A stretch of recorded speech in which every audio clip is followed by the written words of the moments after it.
Hello guys, today I've got Samsung Galaxy A41 and I'm going to show you what to do if you've got weak signal in your phone. So, as you can see here we've got our phone, and the first thing we need to do is opening the settings. Here we need to enter connections. Toggle the airplane mode on. Now you need to wait 30 seconds so that everything will refresh once turned on. After refreshing the airplane mode option, everything should be nice because you are refreshing the network connection. If it didn't work for you, you need to move your phone and yourself to an area with better coverage.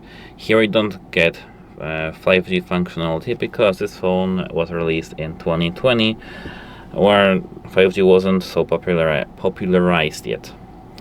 So here we've got only 4G. So move to an area of better coverage, and it's always better to move somewhere, like if you are under the basement. If you are in the basement or everywhere else, like in the home, just go outside and check if it works there nicely. If it doesn't want to work for you, you need to enter mobile networks here in the connections, and here APN. Here we've got access point names. You need to tap this three dots in the top right corner. You need to tap reset to default and reset. Now everything should be nice. If it doesn't want to work here, you need to contact the device support to have it fixed, because here we don't get many options to manage. That's it.